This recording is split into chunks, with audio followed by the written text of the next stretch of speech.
with Heather Murdock. Welcome back to Love, Hope, and Faith. I'm here with my friend Steve Krieshok. And Steve, you're telling a very important story today, one that needs to be told, given the statistics. That thing, yeah. That's right. That you shared in the beginning of the numbers of young people that are molested. It's alarming, and it creates long-term impacts that devastate relationships for the rest of your life, potentially, if you don't deal with it and Yep. get it out in the open. Yep.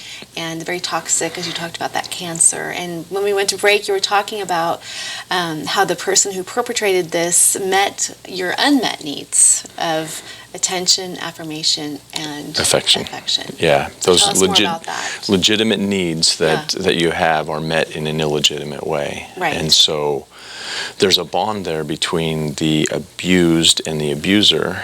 And I like to caution parents, if you find out, first of all, hopefully no one ever goes through that, but if you find out that situation happens, your natural reaction is to say that's evil, mean, wicked, nasty, and demonic. Yes. And those are true. True. But when you remember that there's a relationship, that there's probably a friendship in there, that some of it probably felt good, which is something that's not talked about a lot. God made us in a certain way, so our bodies respond. So probably it felt good. In fact, there's a woman up in Sonora at the Center for Nonviolent Community who calls it betrayed by your body. Yes. Our body does what God intended it to do. And so if you factor in that it probably felt good, some of it, if it wasn't violent, and that there's a strong relationship between the two people, if the parent is saying that's evil, mean, wicked, nasty, and demonic, and the child hears that, their natural assumption is, well, I'm part of that evil, mean, wicked, nasty, demonic. That's right. And so what you do, you further make it harder for them to open up about it. So I caution, as bad as it is, don't overreact to it and make your child feel like there's something wrong with them, because it's not them. Because then they will shut down, potentially, and never say it again. Yeah. And exactly. You make the matter much worse. In fact, by your response. One of the, when we look at our spiritual cancer, there are questions that are asked by the person who was abused. And the first one is, why me? And that question's usually not answered very well. And then there's, how could God let this happen? And there may even be, how could my parents let this happen? Yes. Did you feel that way? I did. And even though for most parents they don't know, and if they did know they would have done something, the reality is if you say to your child who was abused, I didn't know, they're thinking inside, how could you not know? Yeah. So parents need to be prepared for that kickback that could happen. And it's not necessarily true, but it is a feeling that you have. Yeah, exactly. Because we have to remember, this is all in the mind of a child. And the child doesn't have the ability, as we talked about in the beginning of the show, reasoning. Right. They don't have the ability to fully reason as we do. And so there's going to be a lot of distorted thinking. Yes. So that becomes a part of your thinking for the rest of your life. You grow up with that. Exactly. It's part of your spiritual cancer. So in addition to the questions, why me? How could God let this happen? If it felt good, does it make me gay? There are the emotions that come in, and shame, anger, and fear are the big emotions that hit. Of course you're angry, and of course you're afraid because a person you trusted now has violated that. Who do you trust after that? And then shame, which is the toxic one. Shame is not about what happened, it's about you. So it's not that it was wrong, it's that I'm wrong. And the victim, especially in sexual abuse cases, the victim, I'd say 9 times out of 10, or if not 10 out of 10 times, feels that they're responsible for it. They can feel that they're responsible. That's right. Or if not responsible, they participated willingly. Again, because there was some part of it that was pleasurable. Or there must be something wrong with them that person would single them out. That's the why me question. Okay, why me? Why me? Because there's something about me. That lasts for a long time. Yeah. So in addition to the questions, in addition to the emotions, then we have the vows that we make. And the first one is, I'll never tell anyone. Yeah. And that's, do you think that that's the majority of I think victims the majority go through that Whether process? It could be that you were intimidated or even threatened by the abuser, or it could just be that it's too painful, too much shame, too much fear, or you even tried to tell and no one took it seriously, and so you shut down, you make this decision, I'll never tell anyone. And it blows my mind, again, doing my work in Celebrate Recovery, working with people who have been through these situations. And, there are cases where the child does tell the parent, like maybe tells the mom, as an example, and the mom, or the parent accuses the child of lying, right. or basically, turns a blind eye to it. Right. And then you realize that had happened to them as they were a child too, and this family chain just continues generationally. You know what I'm saying? Yeah. The generational curse of sexual Right. abuse continues. And so no one ever deals with it. No one ever deals with it. So we've said, I'll never tell anyone. And then close to that is, I'll never allow myself to feel. Mm-hmm. So a lot of men especially are emotionally shut down. Yeah. And we won't feel anything. Emotions are a 4-letter word sometimes when Exactly. you've been abused. Exactly. So you said this went on for 2.5 years. 2.5 years. And then this person just went out of your life? Then I had a growth spurt and got braces and wasn't needed anymore, and moved on to having my world spin out of control at that point. Didn't tell anyone. Wasn't about to. Too much shame involved.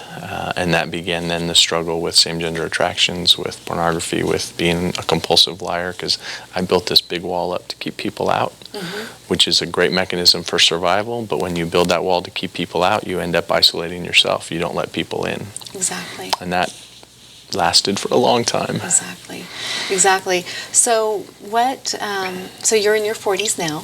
Is that okay to say? I'm in my 50s now. Oh, you're in your 50s. You're in your 50s now. Barely, oh, just barely. Yeah, I know. Yeah, so you're in your 50s now. So, and you said you kept the secret for 40 years. So that means it wasn't too long ago that you actually shared this for the first time. Yeah, I would rephrase that. I started realizing the truth and talking about it probably a number of years ago, but not focused on healing, not letting God do what God needed to do. Right.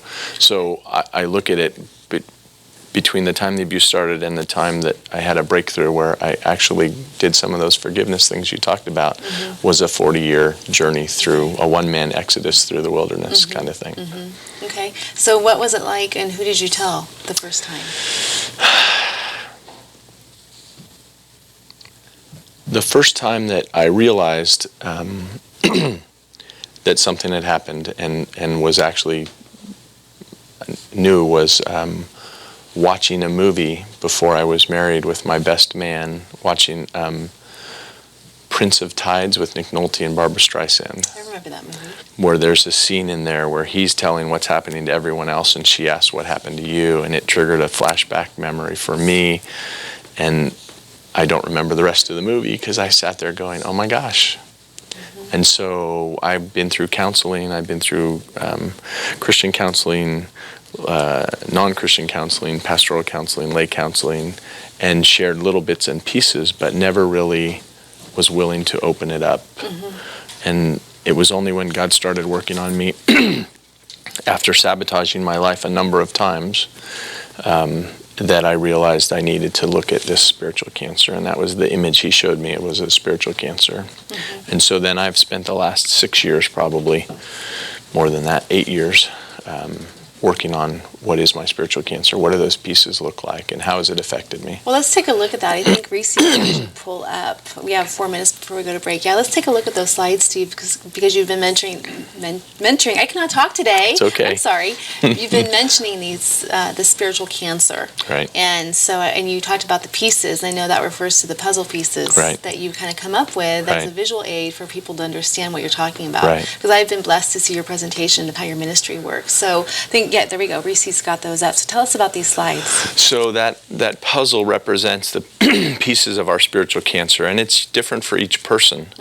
But you can see there, it starts with the questions down on the lower left, why me, in the middle. And so the questions I mentioned, why didn't I stop him, is one. As an adult, you look back and say, I should have stopped it. Well, it's, you were 8, 10, 12, 15. If this was an adult, you probably couldn't have. Then there's the shame, anger, fear, and then there's the vows. I'll never let anyone get close to me. Never tell what happened. Never allow myself to feel anything. Everyone can see what I did. No one would ever love me. And then in the middle is the conclusion, is I'm defective. I'm defective. And what do you do with defective things? You throw them out. That's right. So that's, and then at the bottom of there is our key verse, which is Romans 12:11. They overcame him by the blood of the Lamb and the word of their testimony. Yes. So it's Jesus who heals us, but our role in it is sharing our testimony. That's right. And we have to talk. Light. And that's biblical. Yeah, What's absolutely. kept in the dark stays in the dark, but what's brought to the light can be healed by the light of the Lord. Right, and so we have to bring it out. We have to bring it talk about it. We have to get that out and bring it to Jesus. And that's hopefully the encouragement for people who watch this, who have those wounds, is that now's the time that you can get there's complete healing, there's complete recovery. And I want people to hear that. Complete healing. Complete healing. Recovery. Complete recovery. Does every single person? I don't know. Maybe not. But that is available. Absolutely. And many people have been absolutely delivered from the And when you effects of start sin. looking at that spiritual cancer and you start bringing it to Jesus and you do the other steps, which the next slide will talk about, you begin to find growth in different areas and it becomes less threatening to talk about it more.